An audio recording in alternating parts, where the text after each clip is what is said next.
Hello students. आज के इस वीडियो में हम फोर्थ यूनिट से आधार और बीमा के बारे में चर्चा करेंगे।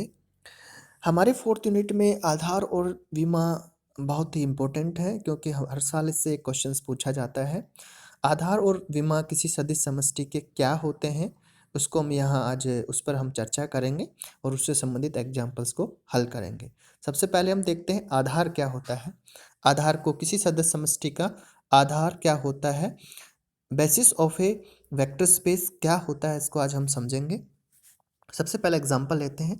सदिश समष्टि वी एफ का उपसमुच्चय बी आधार कहलाता है। किसी सदिश समष्टि का कोई एक अरिक्त उपसमुच्चय उस सदिश समष्टि का आधार कहलाता है यदि वह निम्न प्रकार से हो। पहली कंडीशन उसमें यह है बी के सभी अवयव एक घात स्वतंत्र हो।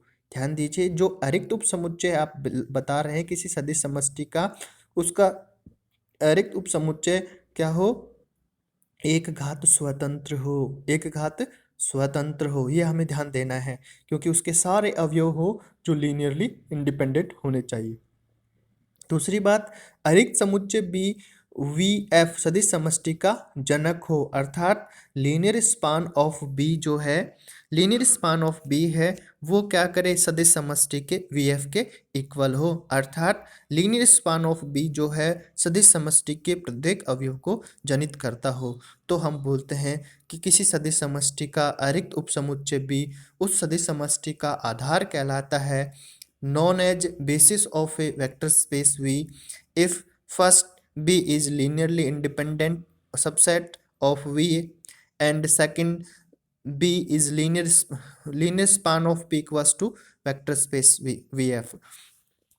मीन्स ये हुआ, हम यूं कहें उसको कि कोई भी अरिक्त समुच्चय किसी सदिश समष्टि का आधार होता है, उसकी यही कंडीशन होती है कि वो लीनियरली इंडिपेंडेंट हो, उस सदिश समष्टि का एक अरिक्त समुच्चय हो, लीनियर इंडिपेंडेंट हो और साथ में वो क्या करे, सदिश समष्टि के प्रत्येक अवयव को बनाता हो, जनित करता हो। तो हम बोल सकते हैं कि ये वो उपसमुच्चय अरिक्त उपसमुच्चय सदिश समष्टि का क्या होता है, आधार होता है। इसको हम एग्जाम्पल से समझते हैं कि कैसे बनता है वो आधार। एग्जाम्पल लेते हैं।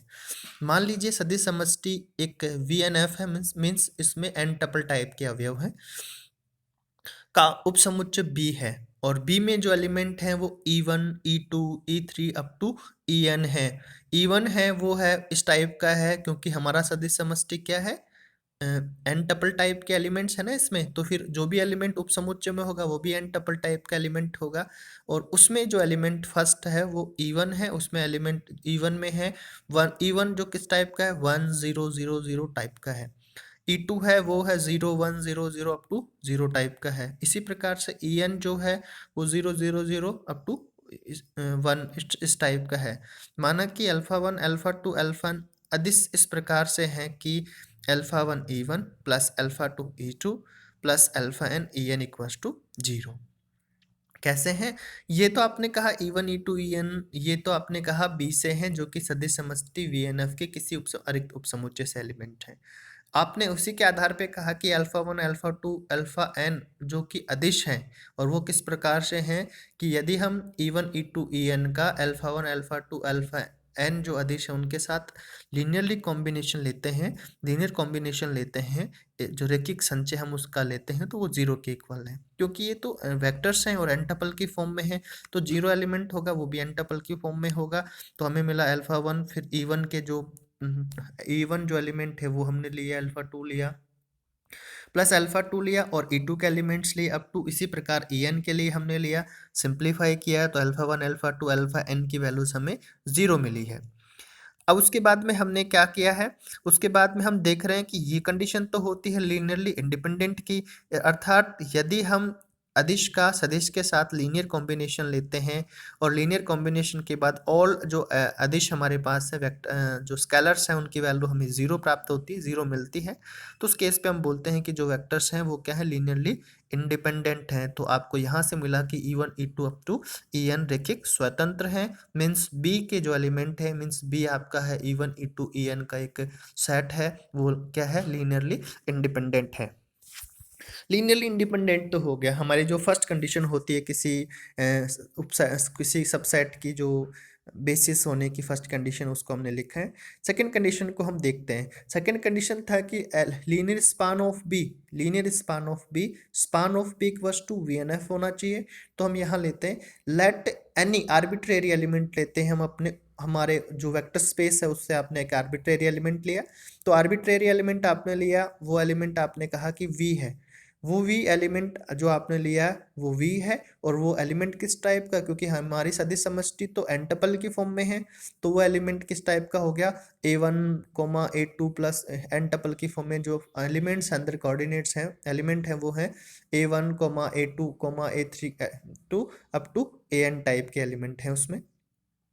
अब जो V है, क्या ये E1 E2 EN के लीनियर कॉम्बिनेशन की फॉर्म में लिखा जा सकता है? तो हमने लिखा उसको, A1 को लिख रहे हैं A1, फिर आप लिख रहे हैं 1 0 0 0 प्लस A2 0 1 0 0 0 प्लस AN जो है 0 0 1 टाइप का लिखा। फिर आपने लिखा A1 को आपने लिखा A1 फिर 0 0 प्लस A2 A, फिर लिखा आपने 0 A2 0 प्लस इसी प्रकार से AN के आपने लिए लिखा और उसको हम 0 के इक्वल लेके नोट कर रहे हैं।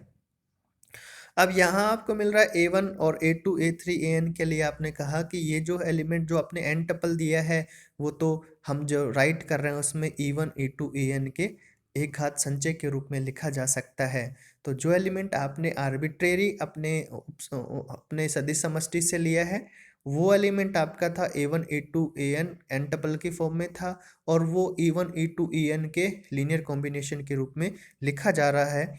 तो हम बोल सकते हैं कि जो भी एलिमेंट हम अपनी सदिश समष्टि से लेंगे वह एलिमेंट वो एलिमेंट बी के एलिमेंट के लीनियर कॉम्बिनेशन की फॉर्म में रिप्रेजेंट किया जा सकता है।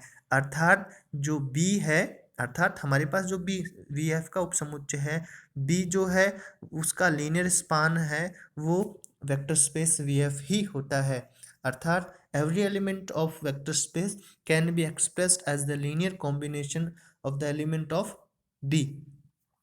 So in so V is the element of VNF and E1 E2 EN के लीनियर कॉम्बिनेशन की फॉर्म में हम रिप्रेजेंट कर सकते हैं, क्योंकि ये V आपने तो एक आर्बिट्रेरी एलिमेंट लिया था और वही एलिमेंट E1 E2 EN के एक घात संचय के रूप में व्यक्त किया जा सकता है। तो अभी जैसे मैंने बताया कि ये तो लीनियर कॉम्बिनेशन की फॉर्म है, अर्थात प्रत्येक एलिमेंट लीनियर कॉम्बिनेशन की फॉर्म में लिखा जा सकता है। अर्थात दोनों कंडीशन पूरी हो रही है जो हमने पहले बताई थी डेफिनेशन में आधार की में, तो हम बोल सकते हैं बी सदिश समष्टि VNF का एक आधार है। ठीक है, अब हम इसको देखते हैं, नोट फर्स्ट लेते हैं। नोट फर्स्ट में है E1 जो हमारे पास सदिश, ये हमारे पास उपसमुच्चय था VNF का B, उसमें एलिमेंट थे E1 E2 to up to EN। तो E1 है 1 0 0 टाइप का है, 1 0 0 अप टू 0। E2 है 0 1 0 0 अप टू 0 और EN है 0 0 0 अप टू 1 टाइप के एलिमेंट है। ये मानक आधार कहलाते हैं, स्टैंडर्ड बेसिस कहलाते हैं। अब यहाँ सदिश समष्टि VNF टाइप का है तो यहाँ एन टपल होंगे। जैसे मान लो इसी को हम आगे समझना चाहें, जैसे V2 है, V2F में लें सदिश समष्टि 2, इसमें V2F में लें तो 2 टपल होंगे, तो 0 1, दूसरा होगा पहला तो होगा 1 0, दूसरा होगा 0 1 टाइप के एलिमेंट। V3 में देखें तो 0 1 1 0 0, फिर 0 1 0 और तीसरा होगा 0 0 1 टाइप के स्टैंडर्ड बेसिस होंगे। ठीक है, अब हम ये है मानक आधार होते हैं, स्टैंडर्ड बेसिस होते हैं। किसी सदिश समष्टि के लिए ये आधार अवश्य होते हैं। अगर उसमें उसके आधार विद्यमान होता है और तो उसके स्टैंडर्ड बेसिस में इस टाइप के एलिमेंट जरूर होते हैं, हालांकि वो टपल फॉर्म में होना चाहिए, सिंपल फॉर्म नहीं हो। नेक्स्ट देखते हैं, नोट सेकंड देखते हैं, शून्य सदिश किसी भी सदिश समष्टि के आधार में अंतर्विष्ट नहीं होता। ध्यान दीजिए, शून्य सदिश किसी भी सदिश समष्टि के आधार में विद्यमान नहीं होता। क्यों? क्योंकि शून्य सदिश अगर किसी सदिश समष्टि के आधार में विद्यमान होता है तो वो लीनियरली डिपेंडेंट सेट बनता है, इंडिपेंडेंट नहीं बनता है, और आधार होने के लिए इंडिपेंडेंट होना आवश्यक है। तीसरा हम देखते हैं नोट क्या है। तीसरा नोट ये बोलता है कि किसी सदिश समष्टि के एक से ज्यादा आधार विद्यमान हो सकते हैं। ध्यान दीजिए, किसी भी सदिश समष्टि के आधार एक से ज्यादा विद्यमान हो सकते हैं। अब देखते हैं आधार किस किस टाइप के हो सकते हैं और किस टाइप के नहीं हो सकते, उसको समझते हैं। फर्स्ट हम लेते हैं फाइनाइट बेसिस क्या होते हैं। फाइनाइट बेसिस होते क्या है इसको समझते हैं। किसी सदिश समष्टि के आधार में उपस्थित अवयवों की संख्या यदि परिमित होती है तो हम बोलते हैं कि वह आधार परिमित आधार कहलाता है या फाइनाइट बेसिस कहलाती है। जैसे मान लीजिए B1 है, ये V2F का, ध्यान दीजिए V2F का एक आधार B ले रहे हैं, B1 नाम दे रहे हैं, उसमें एलिमेंट है 1 0, दूसरा है 0 1 टाइप के टू टपल का एलिमेंट है, तो ये एक हम बोलते हैं फाइनाइट बेसिस है। यह हम B2 लें, B2 में एलिमेंट ले रहे हैं V3F का एक बेसिस लेते हैं, V3F का स्टैंडर्ड बेसिस है 1 0 0, दूसरा है 1 0 1 0 और तीसरा है 0 0 1। ये हो गया, ठीक है। या हम C के लिए बात करें तो हम देखते हैं कि किसी सदिश समष्टि में मान लो कोई क्षेत्र खुद पे ही एक सदिश समष्टि बनाता है, हमेशा बनाता है, तो कोई भी कोई भी क्षेत्र है वो अपने आप पे ही एक सदिश समष्टि होता है। अगर खुद अपने आप पे एक सदिश समष्टि होता है तो उसके आधार पर आधार में सदैव एक ही एलिमेंट होता है, वो क्या होता है, 1 होता है, इकाई एलिमेंट होता है, 1 होता है। तो क्योंकि आधार का जो प्रत्येक अवयव है, सॉरी उस केस में F2F का जो एलिमेंट होता है, क्षेत्र का जो एलिमेंट होता है, वो V के लीनियर कॉम्बिनेशन की 1 के लीनियर कॉम्बिनेशन की फॉर्म में लिखा जा सकता है। कैसे, मान लो कोई भी आधार आप क्षेत्र से एलिमेंट उठाओगे, मान लो वो V उठाओगे, उस केस में तो वो एलिमेंट इस फॉर्म में लिखा जा सकता है V into 1 equals to V form में लिखा जा सकता है। अर्थात अगर कोई क्षेत्र अपने आप पे सदिश समष्टि जनरेट करता है तो उसके आधार में केवल एक ही एलिमेंट होता है, वो 1 होता है। ठीक है, ये तो हो गया परिमित आधार। अब देखते हैं अपरिमित आधार क्या होता है, इनफाइनाइट बेसिस क्या होते हैं। आधार में अवयवों की संख्या अपरिमित होती है तो इस प्रकार के आधार को अपरिमित आधार बोलते हैं, इनफाइनाइट बेसिस बोलते हैं।